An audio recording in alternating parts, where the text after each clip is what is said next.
How's it going, everybody? J-Mac here. In the most recent PTR patch, they changed the mechanics of the Carnevil build by quite a bit. The reason for this change is because of some serious lag problems in 4-player parties and high-end greater rifting. The majority of players probably didn't see these lag issues, but in high-level greater rifting it was a problem, especially if you tried to add in multiple Carnevil doctors. So there's really 3 big changes. The biggest one, however, is just the Carnevil itself. The 5 fetishes closest to you will shoot a powerful poison dart every time you do.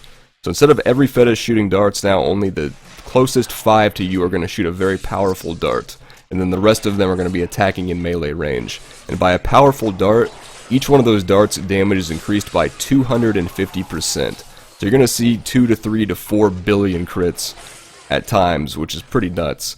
The one thing about this is you really want to make sure that each one of those 5 fetishes hit the target now, because it's so much damage from one fetish. Whereas before, if 1 or 2 of the 23 fetishes weren't hitting something with their darts, it wasn't the end of the world. So far from what I've seen, it's either a wash or a damage buff. I think it's actually probably going to end up being a pretty big damage buff by the end of testing this on the PTR. I haven't had a lot of time with it yet, but you're seeing some gameplay footage of a 63 that I did earlier.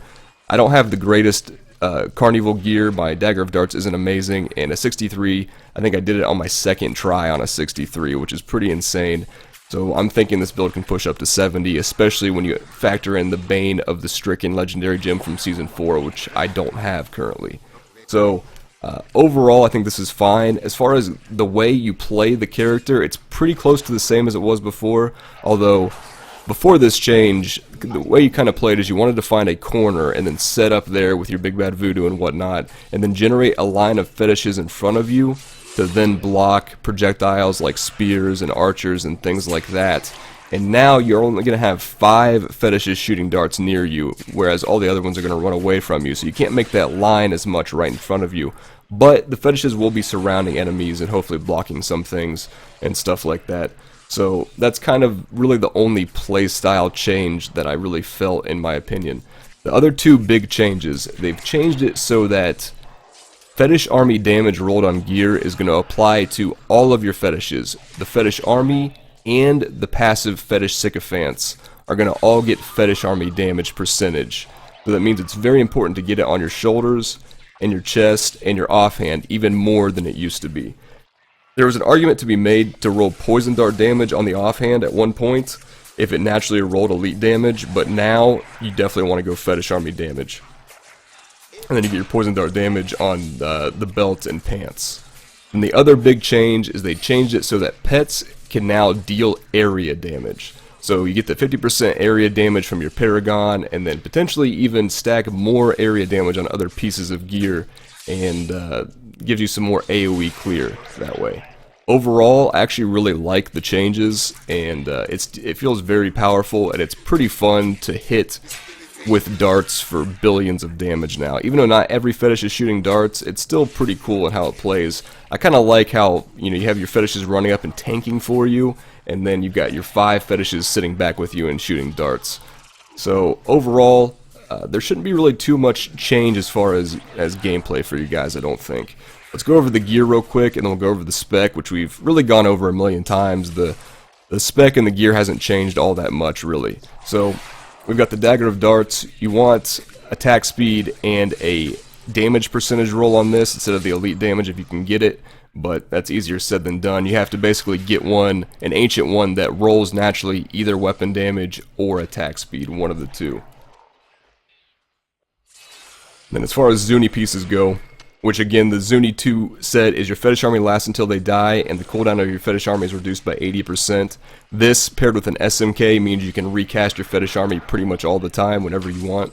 The 4 set, you and your pets take 2% less damage for every fetish you have alive, and the 6 set bonus, every enemies hit by your mana spenders take 275% more damage from your pets for 4 seconds. So we've got the trail there. Int Vitality Armor Movement Speed with a pickup radius roll as a secondary. The Zuni Cloth, Int Vitality, very important to get poison dart damage, and then 2 sockets with Int Gems. Got the chest piece with Int Vitality, and again, fetish army damage, you really want to make sure you get the 3 sockets there. And then we have the gloves with intelligence, attack speed, crit damage, and crit chance. Definitely want to get higher crit chance on this if you can, but it's the setup that you want. And then we have the Zuni string. You want to make sure this is ancient more than anything else. And then what you want to re-roll something to ideally is increases damage against elites. Because it's always going to roll Fetish Army damage.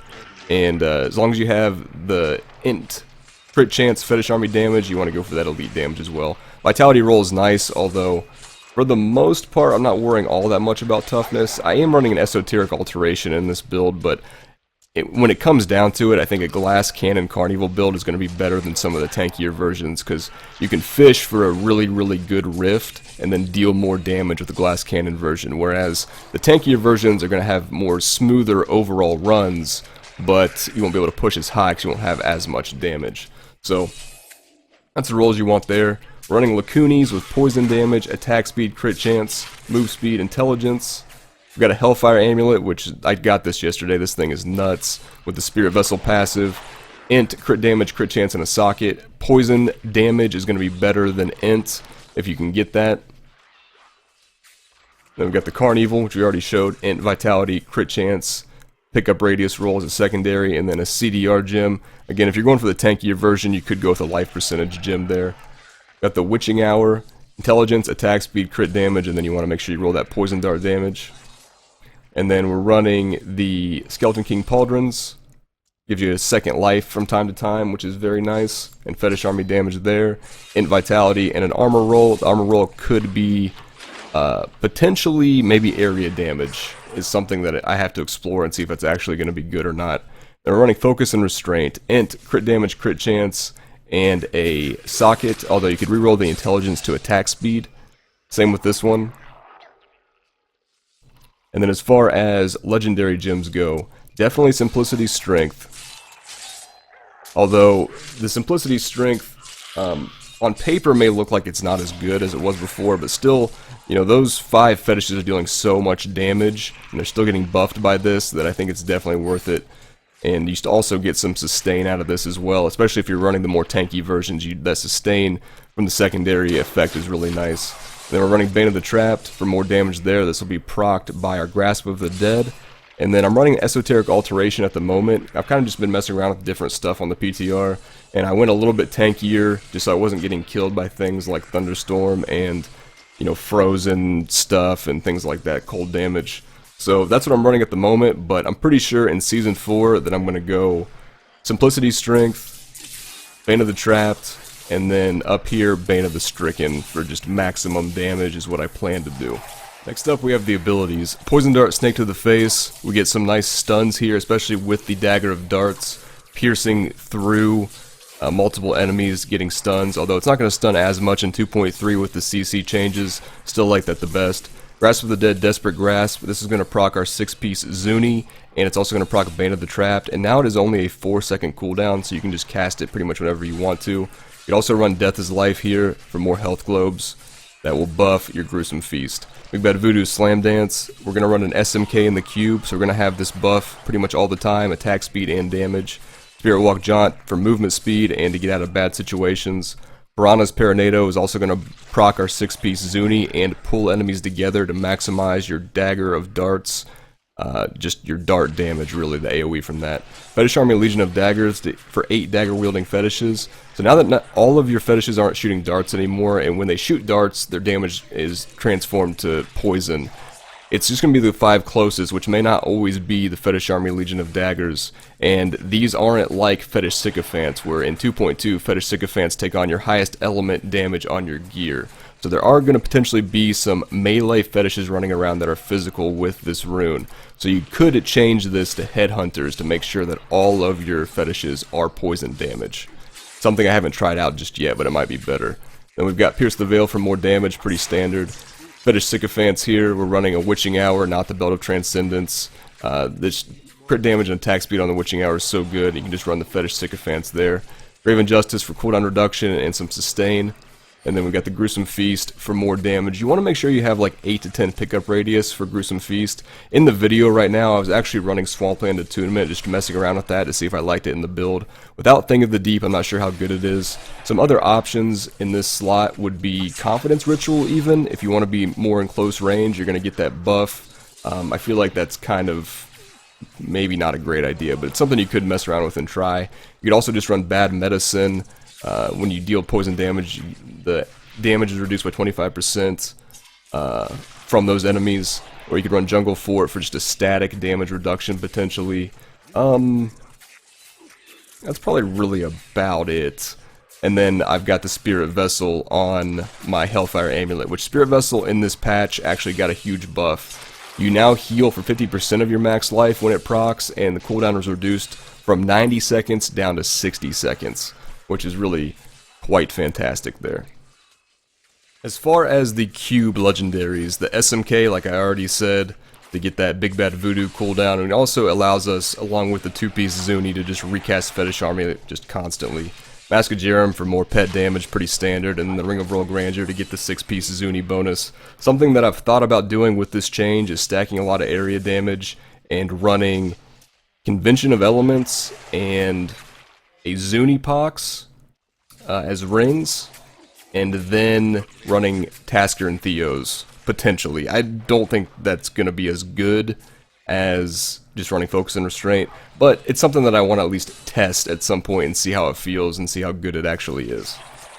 Next up we have the Paragon points. Get as much movement speed as you need. I had movement speed on my Lacunis and Boots, so I only needed 3%, then maxed Intelligence. Offense wise, I went crit chance, crit damage, then attack speed, then CDR. Some people may prioritize attack speed higher than that, but I think crit chance, crit damage first. Defense-wise, armor percentage, life percentage, all resist, life regen. And then utility-wise, you actually want to go area damage first now, then life on hit, then resource cost reduction, gold find. So there you go, guys. A lot of people were really concerned that the Carnevil Doctor was going to be dead with these changes, but I think it's quite the contrary. As you can see, the build is still very strong and should be able to easily push up into the mid-60s, up to 70, especially when you add in the Bane of the Stricken legendary gem. It may not look as cool because all the fetishes aren't shooting darts anymore, but it plays very fluid and is very, very powerful, and critting for billions is quite good. So anyways, guys, thanks again for watching. If you enjoyed it, don't forget to like and subscribe, especially if you want to see more future PTR Witch Doctor content, and I will see you next time.